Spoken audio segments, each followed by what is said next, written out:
Hello pensioners, जैसे कि आप जानते हैं पेंशन अपडेशन पेंशनर्स की सबसे बड़ी डिमांड है जो कि पूरी नहीं हो पा रही है। इसको लेके कई धरना रैली स्ट्राइक्स होते रहते हैं, बट पेंशनर्स का भी अपना मानना है कि इसको लेकर हंगर स्ट्राइक ज़्यादा से ज़्यादा होना चाहिए, तब जाकर इसका कोई इम्पैक्ट गवर्नमेंट पर पड़ सकता है। तो फिलहाल बेंगलुरु में पेंशनर्स की तरफ से एक हंगर स्ट्राइक की जा रही है, उसी की डिटेल मैं आपको इस वीडियो में देने वाली हूँ। क्या क्या टॉपिक्स यहाँ कवर किए जा रहे हैं वो सब हम यहाँ देखेंगे, तो प्लीज़ वीडियो को एंड तक जरूर देखिएगा। यदि आप इसकी इंग्लिश समरी देखना चाहते हैं तो उसका लिंक आपको डिस्क्रिप्शन में मिल जाएगा, या फिर आप चैनल पे विजिट करके डायरेक्टली देख सकते हैं। तो चलिए स्टार्ट करते हैं। फ्रेंड्स, बेंगलुरु में धरना ये होने वाला है the Karnataka unity of coordination of bank pensioner and retirees organisation, CBPRO जो है हंगर स्ट्राइक करने वाला है फ्रीडम पार्क में 2 अगस्त में मॉर्निंग में 10 AM में।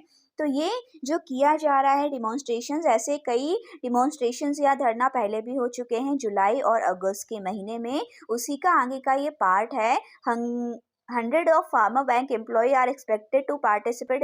इसमें कई सारे रिटायरीज पार्टिसिपेट करने वाले हैं।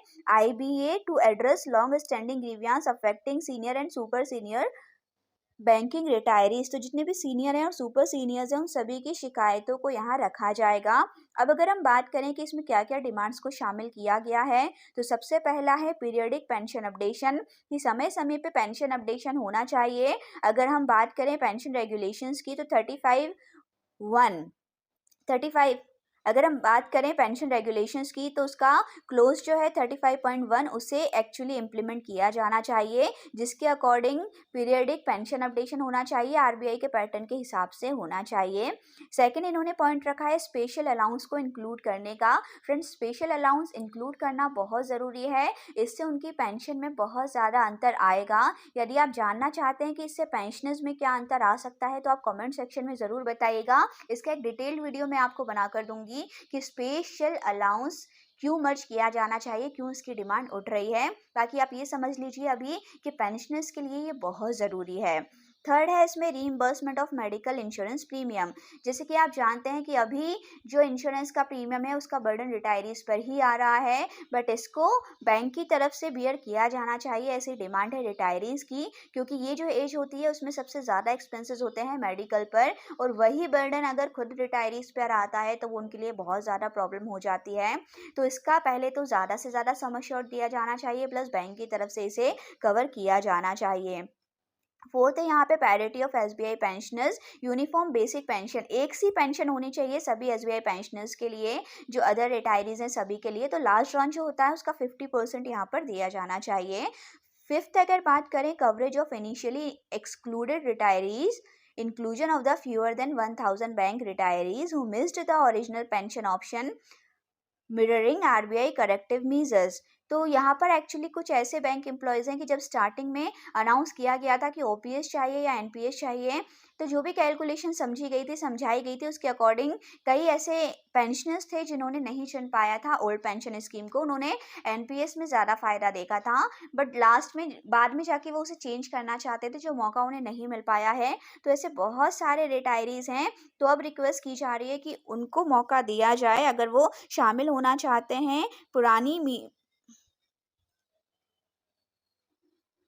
अगर वो शामिल होना चाहते हैं OPS में, तो उन्हें वो मौका दिया जाए। सिक्स्थ है ex gratia for private bank pensioners, जो प्राइवेट बैंक के पेंशनर्स हैं उन्हें भी एक्सग्रेशिया दिया जाना चाहिए। सेवन्थ है एक्सग्रेशिया पेमेंट फॉर 2024-2025। तो अभी 2024-25 के लिए एक्सग्रेशिया रिलीज नहीं किया गया है, जिसका सेटलमेंट साइन हुआ था। बोला गया था कि हर साल इसको दिया जाएगा, इस पर रिव्यू भी किया जाएगा, बट वो अभी करंट ईयर में नहीं हुआ है, तो उसकी भी डिमांड की गई है कि वो एटलीस्ट कम से कम किया जाए, इससे थोड़ी बहुत राहत फिलहाल पेंशनर्स को मिल जाएगी। एट्थ है डियरनेस अलाउंस रेक्टिफिकेशन, DA में भी रेक्टिफिकेशन की यहाँ डिमांड की गई है।